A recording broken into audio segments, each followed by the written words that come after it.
ETF index mutual funds నేర్చుకుని stock మార్కెట్లో రాణించాలనుకుంటున్నారా? వెంటనే ఈ నెంబర్కి కాల్ చేయండి. Hello guys, welcome back to our channel. ఈ రోజు మనతో ఉన్నారు స్టాక్ మార్కెట్ అనలిస్ట్ అని సుందరరామరెడ్డి గారు. నమస్కారం సుందరరామరెడ్డి గారు. నమస్తే అండి. మిరై అసెట్ వాళ్ళకి సంబంధించింది న్యూ ETF ఈవీది రాబోతున్నాను కదా, దానికి సంబంధించిన లేటెస్ట్ అప్డేట్స్ ఏమున్నాయి సార్? ఈ రోజే ఓపెన్ చేశారంటే ఈటీఎఫ్ని, అండ్ కొత్తగా ఎన్ఎఫ్ఓ అండ్ మన న్యూ ఫండ్ ఆఫరింగ్ అనమాట. సో ఈ రోజు నుంచి అండ్ జూలై 5th వరకు ఓపెన్లో ఉంటుంది. ఇది పూర్తి పేరు ఏంటంటే Mirae asset Nifty EV and new age automotive ETF అనమాట. వీళ్ళు దీన్ని ఈటీఎఫ్ ఫార్మేట్లో లాంచ్ చేశారు. యాక్చువల్గా ఇది లాస్ట్ మంతే ఎన్ఎస్ఏ వాళ్ళు కొత్తగా ఇంట్రొడ్యూస్ చేశారండి, న్యూ ఏజ్ వెహికల్స్ అనమాట, ఎలక్ట్రికల్ వెహికల్స్ మీద. బట్ వితిన్ 1 monthకే పబ్లిక్లో ఉన్న రెస్పాన్స్ చూసేసి మిరా అసెట్ వాళ్ళు ఈటీఎఫ్ ఫార్మేట్లో తీసుకొస్తున్నారు దీన్ని, ఈటీఎఫ్ ఫార్మేట్లో. అంటే ఈరోజు ఎన్ఎఫ్ఓ స్టార్ట్ అయింది. సో ఎవరికైనా యూజర్స్ కావాలంటే డైరెక్ట్గా ఫండ్కి అప్లై చేసుకోవచ్చు.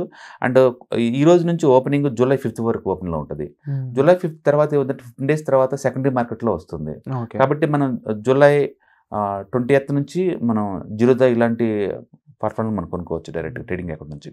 సో ఇది హిస్టారికల్ పర్ఫార్మెన్స్ చూస్తే ఆటోబీస్తో పోల్చుకుంటే ఇది బాగుందండి. అండ్ వీళ్ళు రిఫరెన్స్గా తీసుకుంది లాస్ట్ 10 years డేట్ అనమాట. కొత్తదైనా సరే ఫండ్ ప్రతిదీ కొత్తది లాంచ్ చేసినా సరే అవి ఎప్పటి నుంచో ఉన్న స్టాక్సే కదా, అందుకు లాస్ట్ 10 years నుంచి యావరేజ్ మీద ఎంత వచ్చి ఉంటుంది ఈ ప్యాక్లో పెడితే అని మనకి బ్యాక్ టెస్టింగ్ డేటా ఇస్తారనమాట.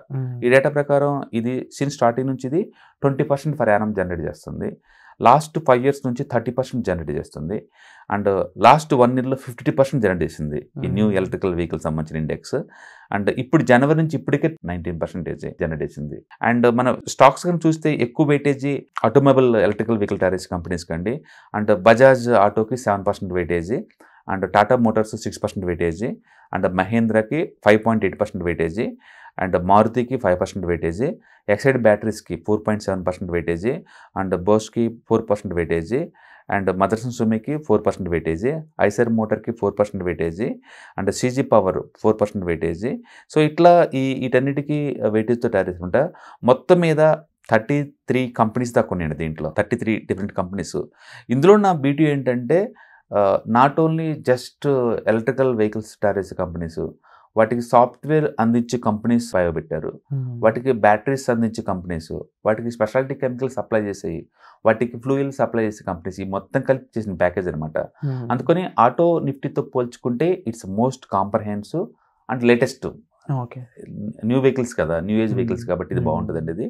సో అమరాజా బ్యాటరీస్ ఉంది, and Ashok Leyland, Bajaj auto, Bharat force, Bose, CG power, IISER motor, Exide, Gujarat ఫ్లోరో chemicals, and హెమాద్రి chemicals, and hero Honda Corp, జేబీడబ్ల్యూ auto, Jupiter wagons, కేపీ80 technologies, and LT technologies, and Mahindra, Maruti, Minda, and Motherson Sumi, Olectra, and Ratan India, Reliance industries, and Motherson Sumi, and Sona, BLW, TVS motor, Tata chemicals, Tata ఎలక్సీ, Tata Motors, Tata technologies, tube investments, ఇనోమిండా, and వరాక్ engineering.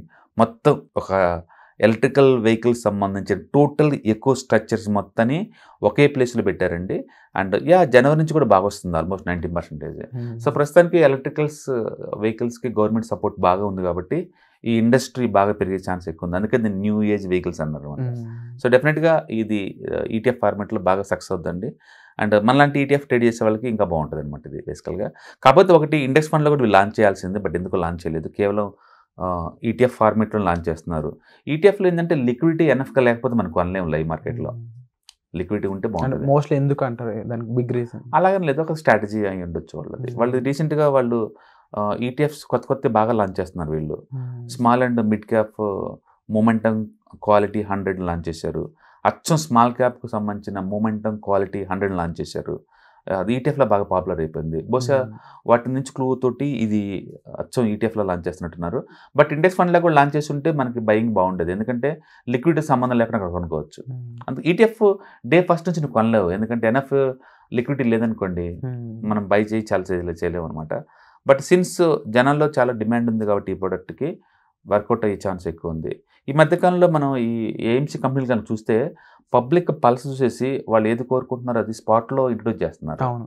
Okay, రీసెంట్గా వీళ్ళు Indian tourism index ఇంతవరకు లేదు, tourism index కూడా పెట్టేశారు. బహుశా 1 month 2 monthsలో ఏదో ఒక MC వాళ్ళు దాన్ని ఇండెక్స్ ఫండ్ లాగా లాంచ్ చేసినా పెద్ద ఆశ్చర్యపోవాల్సిన పని లేదు. సో అంటే పీపుల్కి ఉన్న రిక్వైర్మెంట్ బట్టి ఇలాంటి వాళ్ళ ఇంట్రెస్ట్లు బట్టి ఇలాంటి సిచ్యువేషన్ ఓరియంటెడ్గా వీళ్ళు పర్ఫార్మెన్స్ ఓరియంటెడ్ ఫండ్స్ క్రియేట్ చేస్తున్నారని చెప్పొచ్చు. డెఫినెట్గా, ఎందుకంటే ట్రెండింగ్ మార్కెట్లో ఉన్న ప్రొడక్ట్. ఎందుకంటే ఇప్పుడు ఎలక్ట్రికల్ వెహికల్స్ చాలా ఫాస్ట్గా ర్యాపిడ్గా పెరుగుతున్నాయి.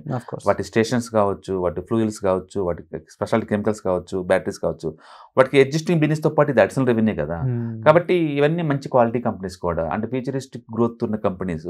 న్యాచురల్ ఎవరికైనా వీటిని పోర్ట్ఫోలియోలో పెట్టుకోవాలనిపిస్తుంది. విడిగా పెట్టే బదులు ఒక ప్యాక్లా తీసుకుంటే మనకు రిస్క్ తగ్గుతుంది అండ్ రివార్డ్ బాగుంటుంది. కాబట్టి మనం దీన్ని తీసుకోవచ్చు. Wonderful sir, and thank you so much for the information sir. Right sir. Suman టీవీలో మీ పర్సనల్ అండ్ బిజినెస్ ప్రమోషన్స్ కోసం కింది నెంబర్కి కాంటాక్ట్ చేయండి.